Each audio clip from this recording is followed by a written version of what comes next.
Hi everyone, I'm Valerie and I'm here with Linda. We are talking about WheeshtE and we're on the last chapter, which is titled Elevate. And it's interesting to me because this is a 2-page spread of our book of how to elevate. And you probably can't see it on screen, but it's a beige twill piece of fabric with the word elevate embroidered, and there's some decorative dots, little circles under each letter, and it's a really interesting graphic design of how the words and the shapes mix together. So what did you think about the chapter? I'm glad you pointed that out because I honestly never looked at it. I see that it is embroidered. And of course, that goes so well with the chapter because this feels, I mean, I didn't measure it, but it feels like one of the longest essays that she wrote. Mm. And as I was reading this again this morning or just finishing the article, I wrote so many like, wow, and amen, and let's underline this. It's all about a woman 100 years ago, right, who turned needlecraft into an art form and a way to reach out to women and encourage their creativity, encourage them to elevate themselves through their own efforts of creativity and community. Mm-hmm. Very impressive. Let's see, an example of that is at one point, Macbeth was a dedicated member of the WSPU, the Women's Social and Political Union. Mm-hmm. And she undertook some action as a suffragette. And at one point, on 80 separate pieces of linen during their lunch breaks at the Glasgow School of Art, Macbeth and her students got together to painstakingly embroider the signatures of the hunger striking women. The piece was sold in Glasgow to raise funds for the WSPU and later took pride of place in the, in quotes, from prison to citizenships, unquote, procession in 1910. Wow. So it remains an extremely powerful and moving example of expression of political solidarity through stitch. It's now in the Nice. collection of the Museum of London. There's another story like that here in the US that happened. I was just doing some research about it yesterday. Rosa Parks was a knitter, and the author Charles Duhigg hypothesizes that the reason that the 1955 Montgomery bus boycotts were successful was because Rosa Parks was a knitter. Wow. Boom. Love it. Oh my gosh, that's fantastic. What a great quote. Boom. There is power in our stitches. Yes. Especially when we do them together or in community and support one another. That's sort of what the point that he was trying to make in the book about Rosa Parks is that she had such a social connection with her local community that if she didn't have that, then the boycotts would not be as successful as they were. Okay. But it affected great change in the country for us. That's fantastic. Yeah, learning to be part of a community is new for me. I mean, it has been new. It's something I've learned slowly over time. My parents were plugged into their local church, but really not any much. Well, my dad was plugged into a little singing group because he was a singer. But community service was not really big in my family. So I'm getting there though with my little business. Even though I'm a sole proprietor, I've realized over the past 10 years that there are people that like to jump in and help me from time to time. And um, Amanda over at Clover Hill Yarns, she really drummed this into me because the first set of grid walls that I bought for my booth, I was telling her about it and she was like, Linda, don't. Why didn't you reach out to your community? I have some grid walls I could have sold you for half price. Mm-hmm.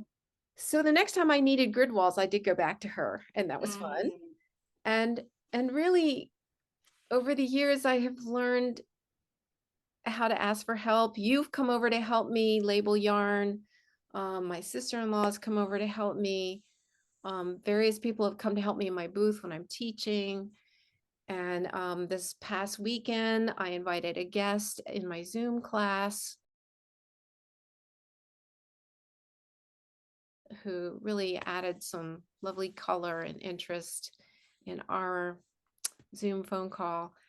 So I'm just slowly learning. You know, what she's talking about is being part of a community. It goes both ways. I get enriched and I better enrich others. Yeah. For me, community is harder because I haven't lived in one place for long amounts of time. So I show up at the new place. I live there for a few years and then I move on, and that's just been over the course of my entire life. But what I found helps me is showing up around the things that interest me, Mm, and certainly that gives a little bit of structure to the social interaction, because it's always scary to join a new group. mm, And what's hard for me is that since I know I'm probably moving on or leaving at some point in the future X, it's hard not to forge or foster deep relationships, because like, I'm not going to be there forever. So it's really interesting and kind of funny. The internet for me was a game changer. mm. Like, now that my friends all over the world are at my fingertips, like, that changes everything for me. And I can maintain those deeper relationships even though we're not like right next door to each other. That is a huge help. I And I mean, noticed with you that you are really good at connecting with our yarn community. I mean, you told me to go check out, you know, Valerie and I were trying to figure out what book we're going to do next. And she told me to check out Pom Pom's Quarterly and Radical Threads. I wouldn't known to look those up. You seem to be well plugged into the current trends of where our knitting and crocheting community are going and what resources are out there better than me. So that's fantastic. this is, we all bring our gifts, right? To Mhm. your point, like, you model asking for help, and I show up with some resources. Yeah. We're both like learning and growing from our friendship and our community. Yeah. And just we both love to knit and you love to crochet. I'm learning. I do like to crochet. But a little tidbit, crochet is under the knitting umbrella. It was originally referred to as shepherd's knitting. Oh. So it's not even like, I think of crochet as knitting's younger sister, and sometimes there's like that familial annoyance where the knitters are like, oh, crochet, and the crocheters are like, oh, older sister knitting. And in some languages, it's called knitting with a hook. Or it's even the same word. Some languages don't even have a different word between knitting and crochet. Yeah. Yeah, I think So, I learned that both in Russian and in Spanish. It's knitting with a needle or knitting with a hook. including Japanese. So, Oh, those are three languages that we know of that have a modifier. okay. Well, It's that's so good good. to know. I love it. So we can even do crochet in our knitting guild and not feel like we're not staying within the parameters of our Well, guild. I think of how many, like, a crochet hook is such a handy tool. I mean, like, I always have one close at hand because we use it to pick up stitches in knitting. The easiest provisional cast on that I've ever learned is the crochet provisional cast on. Okay. And it, even if you use that as your cast on, it is a beautiful cast on. Mm. And it's also the easiest way to pick up stitches. I mean, Exactly. not pick up stitches, to fix a run of stitches. Yeah. What's that right way to put it? When you've got to go back several rows and then bring those. Ladder down and fix a Yeah, if you have to problem. fix a Yeah. mistake 10 rows down. Mhm. Yeah. It's so handy. Yeah, I use my crochet hook in knitting more after working with you in our previous book. Yeah. And then like I find it's way easier to knit with beads if I put the bead on the stitch, and the way that you do that is with a very small Yep, steel crochet hook that fits through the eye of the bead, and it's a beautiful look. it is. It Yeah. is. You're right. It's a good knitting tool as well as a way to create its own fabric. Mhm. So they both have their place for They me. do, for sure. And I'm going to keep thinking about that idea of crochet being under the wing of knitting because I had not thought about that before. So that's new for me. Yeah. Knitting is 800 years old. Crochet is 300. Oh, wow. So in those terms, it's totally the newfangled like. And when I learned that, it explained a lot of the dynamics that I see across the industry of like the knitting and the crochet friction, because sometimes the two crafts don't get along very Okay. well. Sure. I've been guilty of that. And I'm just amending my and updating my prejudice against crochet. I'm re-embracing it and bringing it at least in my fold of crafting. I And mean, look, I've seen it go both directions. I'm just saying I love both crafts and that mhm, they can coexist and even enhance each other. And really interesting things happen when work combines knitting and crochet. And I mean, I had a student that showed me a mitered square sweater that they made, and half of the squares were knit and half of the squares were crocheted, and it was the most beautiful fabric. wow. And from the image, you couldn't tell what was happening, which was the most fascinating part. Yeah, that's fantastic. And I really you have influenced me in just embracing the crochet more. I'm, I was a bit of a knitting snob, and I'm over the past couple years, I've been coming back to crochet as a really valid craft, and I like and now you're adding it also as a tool for a knitter, but you're just also putting it now as kind of coexisting with knitting as its younger sister and part of knitting. And I've got crochet represented in my booth as an example, and I want to do more with it.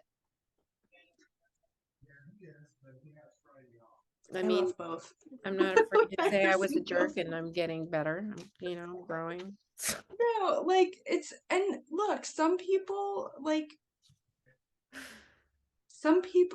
if it doesn't work for you, you don't have to force it. Like it can just be something that you've tried and didn't work in either direction, and that's great too. Well, it was kind of like that for a long time. This change in Yeah. me has been super slow. Isn't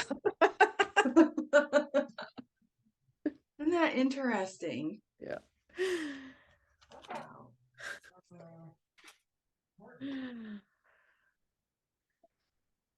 Oh gosh. Okay. I'm gonna read the last sentence in the paragraph because I love it. Okay.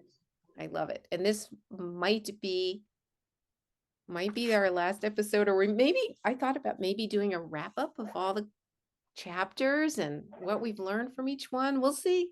We'll let you know what happens. All right. So I loved reading about how Anne Macbeth, even after she retired as a teacher, continued to work in her community. Oh my gosh, she like had a whole nother career as a retired person. Oh, interesting. So the last couple sentences, Anne Macbeth was continually uplifting her community as she raised her own banner. And so she raises her banner up to us to ask of us again the important question with which this chapter first began. Might the best work of a creative individual be to support, to encourage, and to elevate the work of others rather than to continually center oneself? Mm.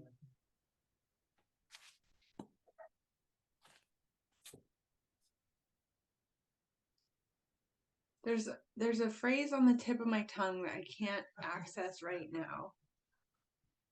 It has the flavor of a super encourager, and I just feel like that's the sentence. Like, Yeah. how can I encourage someone to go after whatever thing that they want to do? Right. We both have teaching like as a big part of who we are and our soul. Mm-hmm. And very much the role of a teacher is to kind of enable others and kind of move off into the background Yeah. and enjoy their success. Well, and just create the space for their exploration. Sometimes I notice as a student, I just want to be told that I'm on the right track. Mm. And I want that gold star of somebody else recognizing my effort. Mm. And that's all it takes. It's so simple. Yeah. Good thoughts. Good Mm, thoughts.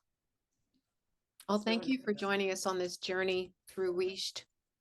Mm, Kate Davies is such a wonderful creator and brings reflections together in such a beautiful way. She continues to write books, and every year she offers um, a club that you can be part of to continue to read her writings and enjoy her knitting creations.